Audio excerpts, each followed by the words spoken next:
जी महाराज प्रभु के अवतार का मार्ग प्रशस्त करने जा रहे हैं। संस्कृत वाङ्मय में धरती को धैर्य कहा गया है। संस्कृत वाङ्मय में धरती को धैर्य कहा गया है। जब समाज में अन्याय अनाचार यह सीमा से अधिक बढ़ जाए तो समाज का जो धैर्य है वह स्वाभाविक गुण जो है वह खो जाता है। पृथ्वी ने गाय का रूप धारण कर लिया, रोते रोते ऋषियों मुनियों के पास पहुंची, अनेक प्रकार से अपने दुख को सुनाया। हे मुनिवर, इतनी बड़ी सृष्टि मेरे ऊपर है, मुझे कोई आपत्ति नहीं, पाप का वजन इस सृष्टि से भी मुझे भारी लगता है। सृष्टि सोची कितना विशाल है।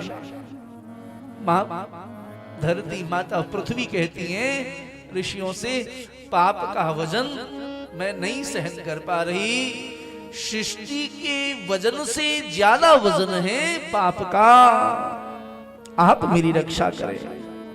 पाप भूमि से भारी, मेरी रक्षा करें। ऋषियों ने कहा, देवी आप अपना रोना रो रही हो, आप अपना रोना रो रही हो मेरे सामने, पर हम कहाँ रोने जाएं? आप तो मेरे पास आ गई, मैं किसके पास जाऊं? देखो हमारी यज्ञशालाओं को क्या दशा कर दी है इन दुष्टों ने। यज्ञ कथा कीर्तन करना तो दूर, हम तो कुटिया में बैठ करके प्रभु का सुमरन भी नहीं कर पाते। हर समय मेघनाथ का भय छाया रहता है। ऋषि मुनि समाज के और शास्त्रों के चिंतन मनन करने के प्रतीक हैं। प्रभु का सुमरन छूट गया, भगवान का भजन छूट गया। हम किसको अपना कष्ट जाकर के सुनाएं?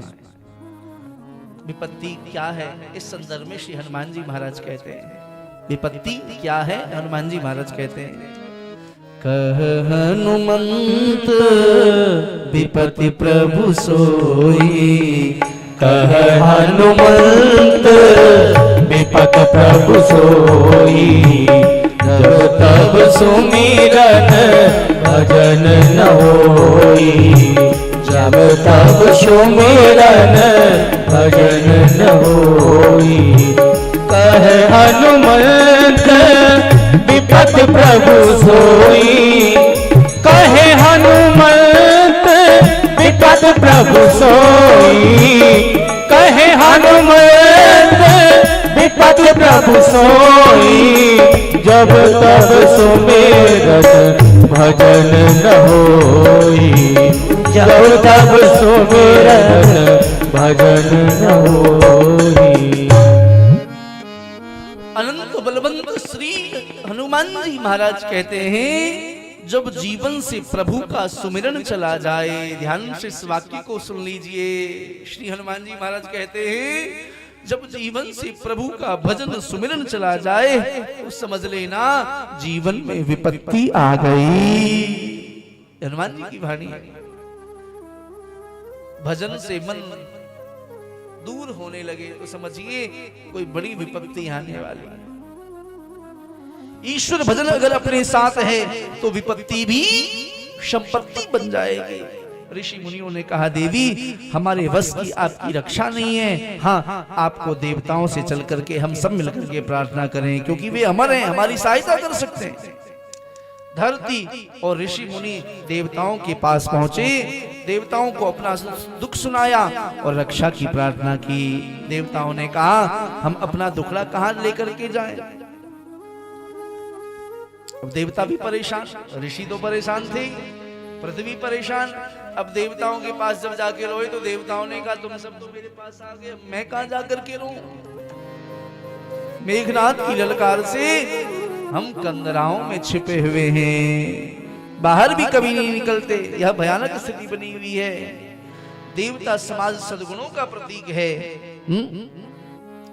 अन्याय और संघर्ष के कारण हम गुफाओं में छिपे।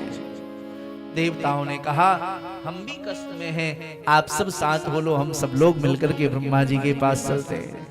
देवता भी असुरों से त्रस्त, ऋषि मुनि त्रस्त, भगवती पृथ्वी को लेकर के देवता वृंद ब्रह्मा जी के पास पहुंचे। महाराज ब्रह्मा जी हमारी रक्षा करेंगे। सब मिलकर के विधाता के पास गए और जाकर के कहा, महाराज हमारी समस्या को दूर करिए। ब्रह्मा जी के नेत्रों में आंसू, बोले जो दशा आपकी है वही हमारी भी है। रावण के यहाँ मुझे वेद पढ़ने के लिए जाना पड़ता है, पाठ करने के लिए, पूजन नहीं कर पाते। ब्रह्मा जी ने कहा, हम सबकी एक ही पीड़ा, हम सब मिल करके श्री ठाकुर जी को स्मरण करें, प्रभु को याद करें। धरणी धरा है मन धीर, कहे बिरिंच हर पद सुमिर, जानत जन की पीर, प्रभु भंजई दारुण विपत, दारुण विपत। सारे देवता मिलकर के ब्रह्मा जी के साथ पहुंचे और जाकर के बोले, प्रभु सर्व समर्थ है, वही कुछ कर सकते हैं। सब मिलकर के उनकी प्रार्थना करें, जैसे गोपियों ने प्रार्थना की ठाकुर जी को। रुरुदु सुसुरम राजन कृष्ण दर्शन लालसा, रोई तो ठाकुर आ गए, हम भी उनके समक्ष जाकर के रोएंगे।